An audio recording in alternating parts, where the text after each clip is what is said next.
Hello and welcome, dear crypto friends, to this video in which we are going to try to think about the worst case scenario. I know it's a topic that we don't want to even think about. It's a brutal thing that we always try to push aside. It's like, no, this won't happen, la la la la la, I don't want to hear about it. But we have to think about it because we want to be prepared for every possible eventuality in this market. This market is so crazy.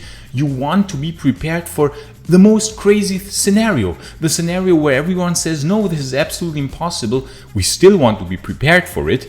And in the last video, I made the bullish case, the case where the dollar index, which I have loaded here on the right hand side, the weekly dollar index chart, where the dollar index, we said, was going to dump, which would lead to a massive pump in Bitcoin. But what if the dollar continues to pump like a crazy maniac? What would happen in such a scenario where instead of dumping, the dollar would just continue pumping like a crazy bastard to values that we haven't seen since the early 2000s, where the dollar index was indeed at a crazy 121 points, right?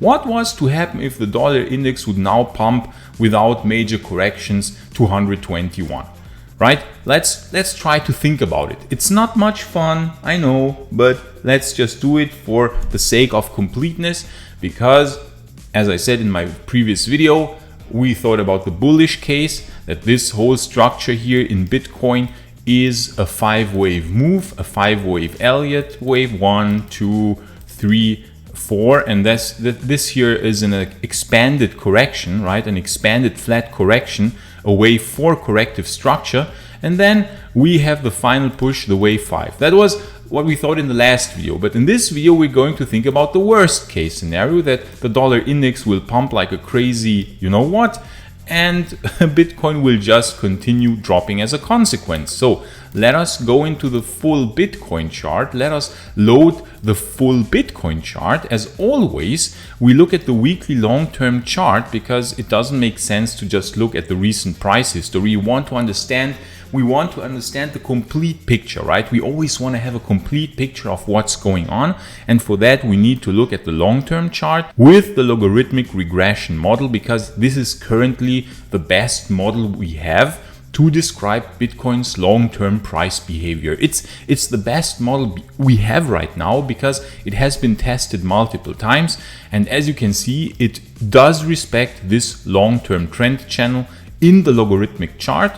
Remember, the y-axis is in logarithmic chart because it doesn't make sense to look at linear prices in Bitcoin and in cryptos because they just rise far too much. So now this scenario, right? Worst case scenario, the Fed remains hawkish. They just raise interest rates. They continue raising interest rates. The stock market is crashing. Let's just look at the Nasdaq. The Nasdaq continues. As a consequence, the poor Nasdaq keeps getting hammered and just keeps going down, down, down because the Fed raises and raises and raises. In that scenario, what can we expect, friends? What can we expect? Well, in that case, we must look at the long-term bottoms, right? What was the lowest low that Bitcoin ever did?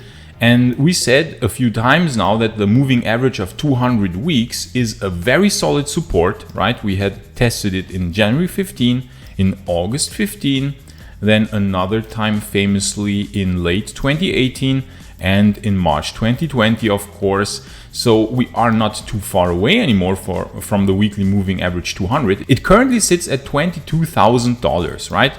The weekly moving average of 200 weeks. And in green, we have the weekly moving average of 290 weeks. Why 290? Because it was perfectly hit here in the March 2020 low. You see this wick candle here went down perfectly to 3,911, which sits perfectly on the weekly moving average of 290 weeks. So now the dollar index keeps pumping, right? It keeps pumping, and Bitcoin consequently sees insane selling pressure because we have already noticed a few times on this channel that the dollar index and Bitcoin are inversely correlated. This is what I mean when I say that the dollar index and Bitcoin are inversely correlated. You can see clearly how they are inversely correlated. Every time the dollar index dumps, Bitcoin sees a top, and vice versa. Here the dollar index spiked in March 2020, Bitcoin saw a low, and here Bitcoin spiked in March 21, and consequently the dollar index saw a low. So we see this insane anti-correlation, right? This is pretty clear. We have established this now on this channel, that there's this very strong anti-correlation. So now let's assume the dollar index will just continue pumping, right? Now in that case, we of course should look for support with the weekly moving averages. First, the weekly moving average of 200 weeks, and secondly, the MA 290, the weekly moving average of 290 weeks. So what then we could expect is that we visit the MA 200, and if the dollar index still continues pumping, we might bounce from this level, and then we probably would go as low as the weekly moving average of 290 weeks, because it will probably go something like this in the future. And then if the dollar index still continues pumping, as we had back here in 2014, 2015, that was a massive dollar bull market. We saw what was happening. We got this insanely interesting double peak structure and double retest of the low, right?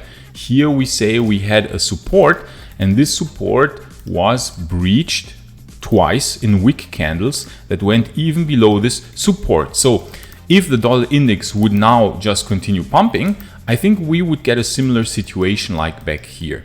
So we would just bounce from the MA 290, we would get a second retest of this low, and then probably at some point we would stabilize. We probably will not make new highs if the dollar index continues to pump like crazy, but at some point the dollar index has to correct. It just cannot keep rising without correction. So what would happen then? At some point, probably at some point in 2023 or early 2024 at the latest, I think we would get the next move up. Why do I think that? Because let's not forget, friends, the next Bitcoin halving is coming. It's 2 years away now. The Bitcoin halving will kick in, and the dollar index has to correct at some point. It cannot just keep going up. Nothing goes up without correcting. So the worst case scenario, in my opinion, for Bitcoin is that we go as low as the weekly moving average of 290 weeks. And this guy is currently sitting at 16,600 something. So it will probably, by the time we reach it, be at 17,000 something, and the second time would be at 18,000 something, which would of course also be quite beautiful. Why? Because let's look at the long-term chart. This is actually a retest of the top of 2017. If we look at it that way, a retest of the high of 2017 would actually be quite beautiful. But of course, this would be a prolonged bear market for more than 1 year, which certainly wouldn't be fun, but at least we would get the opportunity to get some cheap coins and enter the market in a very nice way if you do cost averaging. So you just buy every week for 1 year, while Bitcoin is in this bear market, you just buy a small amount each week. You say, okay, I want to invest now this or that amount, depending on your total holdings. You say, I want to invest this or that amount, and then you just buy every week for 1 year in this bear market. And then when the pump comes, you are having a lot of fun. But we should remember that this here is not so unrealistic. Why? Well, because it actually happened quite similarly back in 2014-15, right? If we look at this here, this was actually a retest of the previous all-time high. When Bitcoin retested these lows here in 2014-15, it actually retested the previous all-time high from April 2013. So it's not something that has not happened before, right? So I think this would be the worst case scenario for Bitcoin. Okay, that is clear now. Bitcoin, sure, nice. But what about altcoins, right? Let us look, for example, at the total 2, which is all the altcoins, including Ethereum.